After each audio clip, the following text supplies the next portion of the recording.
Hello everybody and welcome back to the channel. My name is Amanda N, and today we're going to be talking about lore in New York.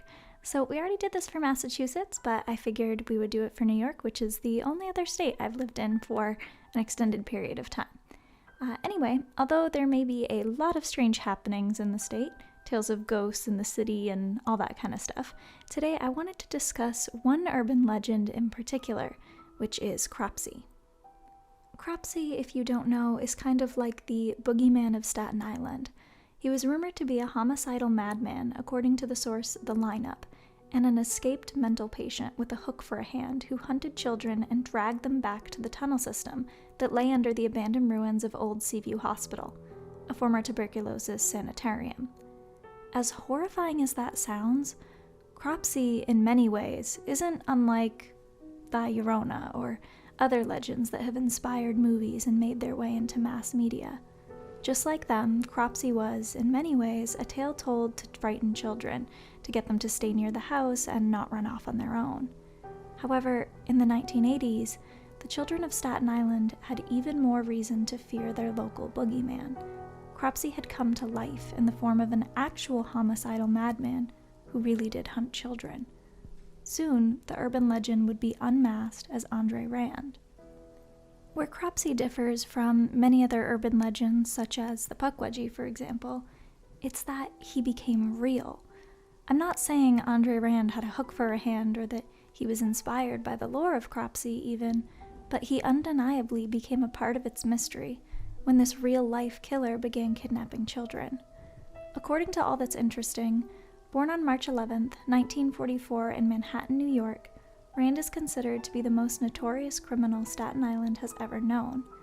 This designation is largely due to the horrid nature of his criminality, one that involved innocent children. The story of Andre Rand fortunately concluded with a permanent prison sentence, but the convicted kidnapper and suspected child serial killer managed to leave enough tragedy behind that this tale isn't particularly heartening at all.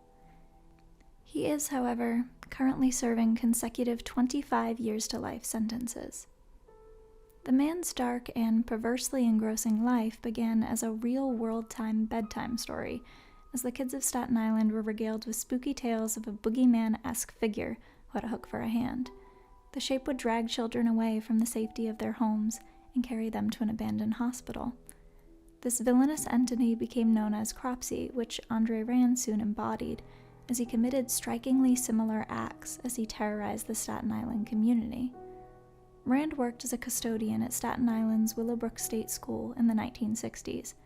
This was an institution for children with disabilities funded by New York State. It was operational and smoothly run, or so it seemed, until officials observed questionable conditions and unorthodox medical practices. When it closed, Rand had to find another job. Unfortunately, he spent his time on more nefarious activities. Between the school's closing and the early 1970s, several young girls in the area went missing. The first was 5-year-old Alice Pereira. The initial shock occurred on July 10, 1972. The toddler seemed to vanish into thin air while playing in her neighborhood, just a few miles southeast of Willowbrook. By this point, Rand had already served 10 months in prison for the abduction of several children. He was never convicted of kidnapping or abduction, as none of the kids were harmed, but he did serve time for unlawful imprisonment. Pereira went missing while Rand was released as a free man. Naturally, authorities considered him a prime suspect in her disappearance. There wasn't enough evidence to convict him, however, and the little girl was never seen again. However, my source continues and says that Andre Rand didn't stop there. On July 15, 1981, 7-year-old Holly Ann Hughes went missing. Several witnesses claimed to have seen her with Rand before her disappearance, but there wasn't enough evidence to have him arrested. 2 years later, he was a suspect yet again, when 11-year-old Tyahese Jackson disappeared. Then, in 1984, it was 21-year-old Hank Gafforio who vanished, the oldest victim so far.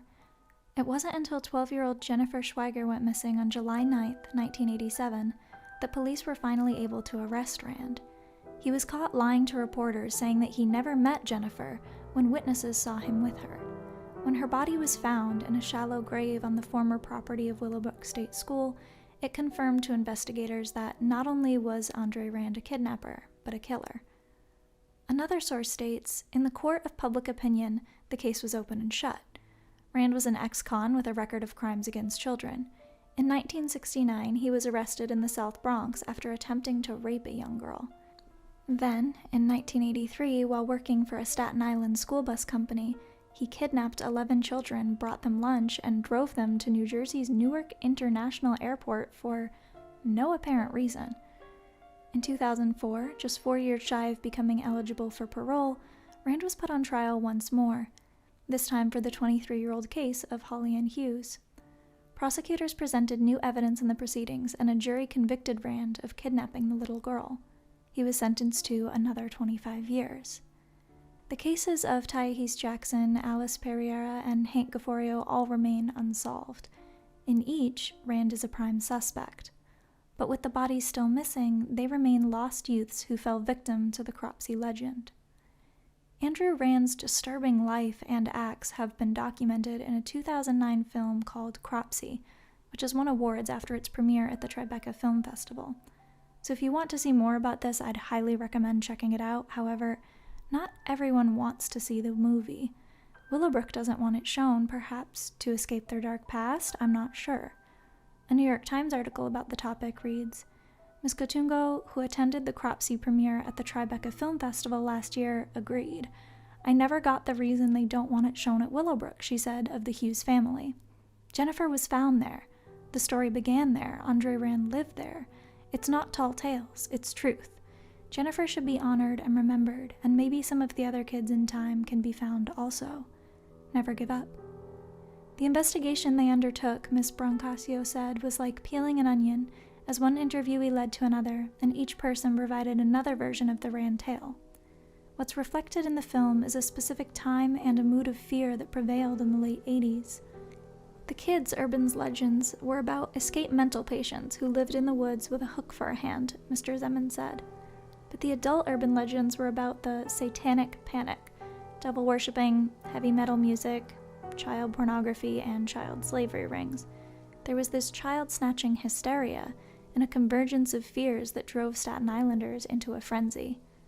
And as Cropsy takes pains to illustrate, Staten Island itself had already been victimized and as a kind of dumping ground for New York City. Its garbage was dumped there, its mentally ill were warehoused there, and the borough itself virtually was ignored. It's like nowhere else in the world, Mrs. Brancasio said, but when you're not paying attention, bad things are going to happen.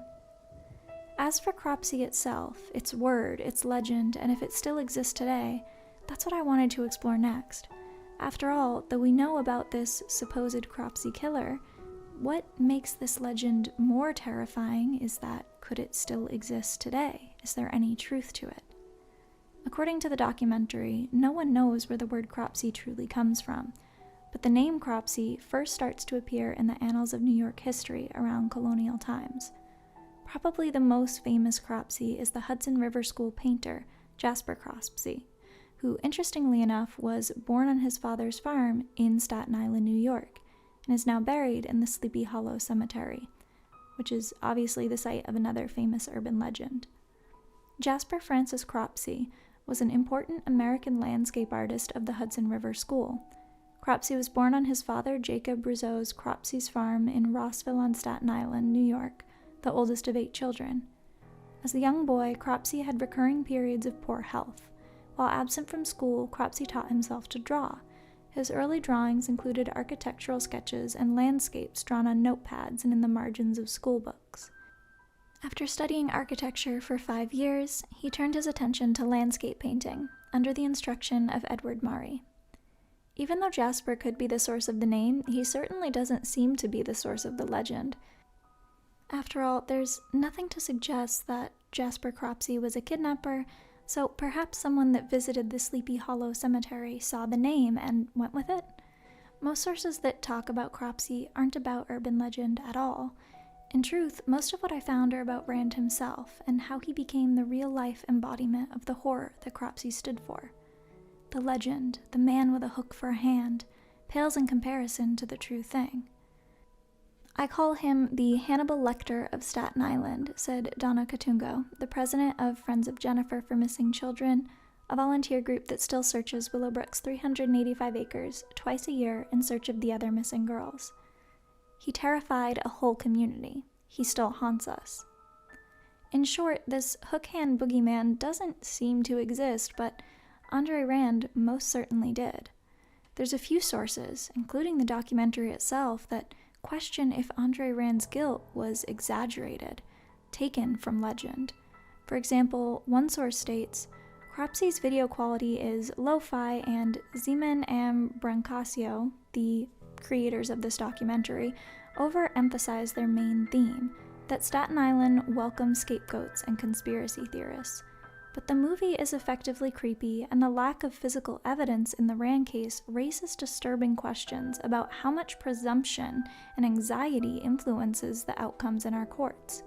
Even more than that, though, Cropsy is effective as a meditation on how we use stories to explain the inconceivable, and how, if no story is handy, we take the available clues and make one up. I do believe that Rand was guilty of kidnapping at the very least from the incident with the bus, but it's fascinating how many people, because of this documentary, question his guilt as a serial killer and wonder if he simply was in the wrong place at the wrong time, or if he took the fall in a community terrified of Cropsy. One comment on the documentary states, "Cases such as these make me nervous. There's no physical evidence, no video, no confession, no body, no real motive. Just hearsay and eyewitness accounts, which usually aren't credible. This is poor police work." And even the documentary states that in a case like this, involving children, anyone would be, in their words, lynched for this crime, and if someone was going to be lynched, it may as well be Rand. So, what do you believe? Do you believe that perhaps this community was terrified of Cropsy, terrified of children being kidnapped, and rightfully outraged, perhaps blamed the wrong person? I'd love to hear your opinions, especially for those of you that maybe have seen this documentary before. Let me know what you think in those comments down below. But anyway, that is where I'm going to end today's video. Sorry if my my voice is a little bit hoarse by the end of all this. But anyway, please like this video if you liked it. Please subscribe if you're new here, and I will see you guys next week. Have a good one. Bye.